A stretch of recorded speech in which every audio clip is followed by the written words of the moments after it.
he accepted was 2011 because he was curious because it was during the lockout of the NFL season of 2011. He was curious how I would host a draft during a lockout. He was fascinated by that. And so that's how I got on. And in my green room, there's the cue cards from it. I got the cue cards from his introduction of me. So that's truly one of my favorite pop culture items that's hung in the green room of my shop. And he's the best. He's the absolute best at it. And so I always wanted to be, either a stand-up comic or a late night talk show host. Did you ever try comedy? And I did try comedy. I tried comedy in stand-up. I did stand-up in college. And so, I did stand-up in college, and that was the toughest thing I've ever had to do is stand-up in college. And I loved it to this point where if I don't get immediate feedback from those on the set, I think a joke is flopped. And I'm like even that moment, I'm looking around to see who's laughing. I'm trained for that. And I always will tell anybody on a set that I'm on, go ahead and laugh. I don't care if I hear it. You're not ruining anything. You don't have to, it's not a library. There should be some energy. Toughest thing I've ever had to do. Loved it. Just didn't think I would be cut out for that life. So getting an opportunity to be a sportscaster on Sports Center, I kind of had that stand-up mentality. And then being able to do the show that I'm doing right now, turning 10 years old in October, it's a blessing that I get to bring sort of a talk show feel to sports talk, hybrid it up with wrap it around pop culture. Every single day, 3 hours is a long time, but that just means I have an opportunity to have more guests. Yeah, I feel like there's a slightly different version of you in a timeline that's 25 years into a talk show, because you have all the sensibilities of any of the greats. Thanks. That have done it, meaning you're quick, you're funny, and I say this in the way, because I would get research back from these networks, and they would go, this is on me. So they would go, you've tested the women, like you're just good looking enough to where they like you, and you're not so good looking that the guys don't like you. Yes. I'd be right in that space. Yes. Where it didn't feel good when they would say it, yeah. But they would hire me for these shows because I was like, you're not threatening to anybody. You're just threatening enough, but not threatening. And I don't know how I would test. My testing on that front. Certainly, when I was mostly single, when I was on my Sports Center days, and I'd go to a bar, and suddenly a drink would be placed in front of me that I didn't order, and the bartender would say, "This has been, is a drink been bought for you?"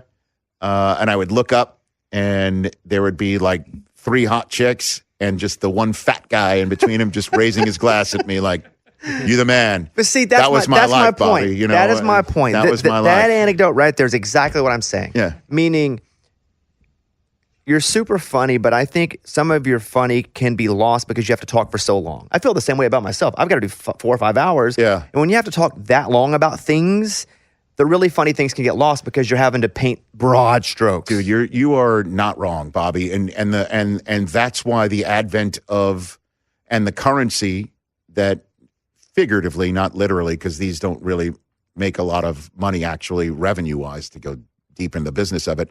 But the reels on Instagram, the TikTok world, the shorts on YouTube, that you can now pull those moments out of a 4-hour conversation and spotlight it in 90 seconds. And that is the way people consume your world as a mainstream way of consuming.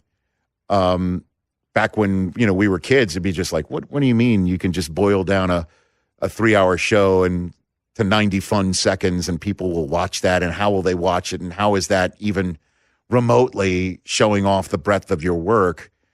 Now that's the way it works. The reels, Instagram, TikTok, YouTube shorts, Facebook shorts, that's the way a lot of people consume things. And in the past, they'd be like, yeah, but I have so much to say in the other, 2 hours, 58 8 minutes, and I'm bad at math, in 30 seconds. You're like, well, what about the other ones? But now you can pull those moments out and say, hey, if you want to consume all 3 hours live, you can do that. If you want to consume all 3 hours on demand, watching it and also listening to it, you've got that. But now there's a way to take the best 90 seconds to 120 seconds and serve it up to you. And I get so many people saying, man, love your show on TikTok. And I don't distribute it live on TikTok, but I'll take it. Certainly as somebody who wouldn't be associated with being viewable on TikTok. But that's the way it is now. People are talking about Window Nation, and given my own experience with them, I can see why. What's great about Window Nation is when they come over and they talk with you about the process. I don't know anything about Windows, but what they did with me is they made it sound super easy and simple and showed me why theirs are the best and why it was going to make my life better. Who knew Windows were that important? Now I do, and I see why people love them. And this August, they're giving you a great value during the Window Nation anniversary sale. Right now, buy 2 Windows, get 2 free. Plus, you could save big with no interest or payments for 24 months. Act now, you'll get an extra $250 credit as well. See, that's big. Window Nation values your satisfaction in their quality, service, and affordability. That's why they stand behind their windows with a lifetime warranty. Window Nation was also recently ranked highest on Forbes' list of best window installation companies, so you can trust Window Nation for high-quality, affordable windows. You got to hurry. The sale ends August 31st, so schedule a fast in-home estimate right now. 866-90-NATION or go to windownation.com. There are some things that are too good to keep a secret. Like how your Amex Platinum card helps you have the perfect trip. I'd like to check into the Centurion Lounge. Or how it seems like you always get those hard-to-snag tables. Ooh, yum. And how you get the most out of select can't-miss events. With access to the Centurion Lounge, Resi Priority Notify, and Amex card member benefits at select events, you'll have to share. That's the powerful backing of American Express. Terms apply. Learn more at americanexpress.com/withAmex. To everyone who loves Culver's, the feeling is mutual. When I'm serving you a Butterburger, I'm just as happy as you are. I almost get giddy when I hear the sizzle of our fresh beef on the grill. And when I layer on the Wisconsin cheese, I'm like, they are gonna love this. It's delicious. Seeing that smile that comes from a meal made just right, I like to call that love at first bite. Order ahead on the Culver's app or Culver's.com and make Butterburgers your happy place. From Wisconsin with love, welcome to Delicious. It does feel weird, but then there are shows that I only consume through TikTok. Like there are podcasts that I really only watch on TikTok, and I don't even follow them. My algorithm feeds them to me, but now I expect my algorithm to feed them to me. Yes. And if you ask me, do you listen? Theo Vaughn is an example. Do you listen to Theo Vaughn? I know a lot about what he's doing because I see all his clips on TikTok. Right. And so it is a different world where I think, back to my point of, I think you're at times wildly funny, but it's hard to find those nuggets if you're listening to a large sample because you got to land all the planes. You've got guests you've got to interview, but these smaller clip versions allow a different part that we want to be highlighted to actually be highlighted. Yeah, and I have no problem with it. It's really a game changer. Whereas there would be a funny moment in a 5-minute clip that we put out there, it's just not consumable for a lot of demographics, a lot of age groups, and now you just boil it down to 90 seconds, 2 minutes. It's a difference maker. Certainly when you got a talk show, because there are great moments, and then there's also, boy, that was great how you can get in depth. You got this answer, you got that answer. Well, there's a podcast for that. There's a 20-minute version of that, and there's a YouTube version of that. That's the 21st century we're in, and I'm trying to figure it out while exploiting it at the same time. Can you go out and not be recognized now in LA? Oh yeah, I mean, yeah. You've been famous for so long. I have been, but I'm still an acquired taste, Bobby. But it's fine. I'm not complaining about anything. They're, the perfect example is just. It was just yesterday at the Hall of Fame. Some dude stops me and says, "Rich Eisen, can we take a picture?" And I'm like, "Yeah." And he's like, "Love you, man. This, that, the other thing."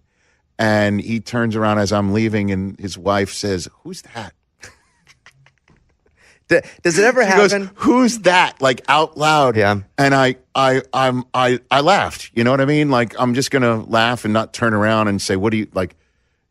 It's just there's different walks of life, and just trying to cross over as much as I possibly can and get my material out there. But it kind of just was funny because she knew when she said that I could hear that, and I almost turned around and told her, like, I can hear you ask who I am, clearly enough for your husband to stop the conversation with you on the spot, to stop me, take a photograph, fanboy, and have me walk away, but not out of or next time you don't know who your husband's stopping to take a selfie with, can you wait till you're out of that earshot, person's out of earshot before asking who that person is?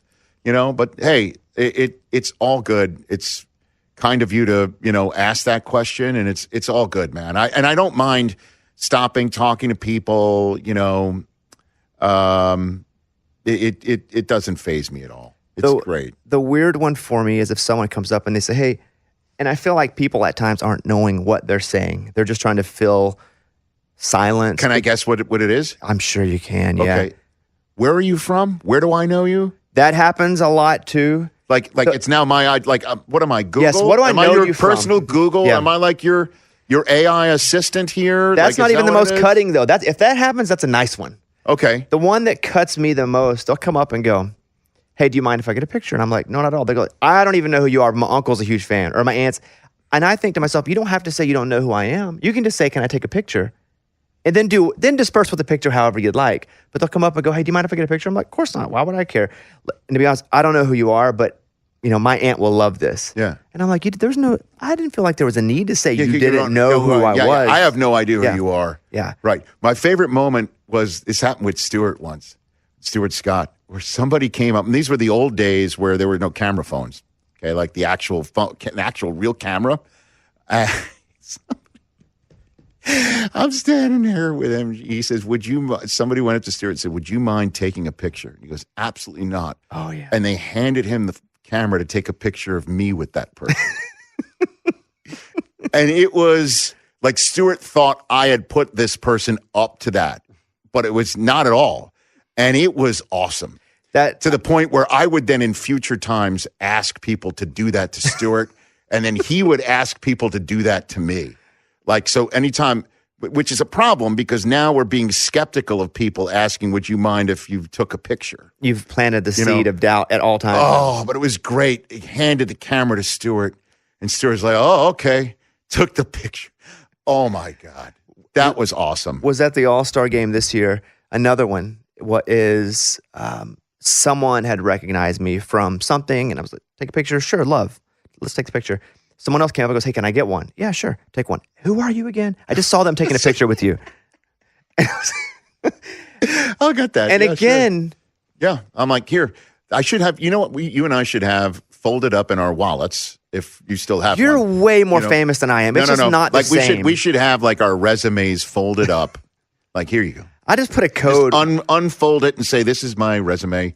This is who I am." One of those menus My from when headshot. with COVID, you put you do the menu on your phone. I just keep that on my pants, my back pocket. We should have a QR code. Have yeah. them shoot the QR code to find out who we are. Here it is. Yeah. I got a blue check mark and everything. I like it. Here's my QR code. Use my code name of Rich. You'll get $20 off your first purchase, whatever it is. When you're famous and living in Connecticut, because that era for me was just in music and sports in general. That era for me was when I probably grew the most as a human being. So all of you guys were wildly famous to me because I watched every day, every night, SportsCenter, ESPN. Mm-hmm. But I have friends now that were super famous in the 90s and early 2000s in music, and they would be touring all the time, and they would not know how famous they were because there wasn't social media. And so they would just be traveling until it was over, or they could settle, or they would be in LA or New York. They really wouldn't know. Right. Was it like that then? Hell yeah. Let me tell you something, Bobby. So I did the mostly for my 7-year SportsCenter career, I did mostly the 2 a.m. Eastern Time SportsCenter that would be 11 o'clock Pacific and would be re-aired for hours throughout the next morning. Like that would never happen now, right? Like they would never air a show that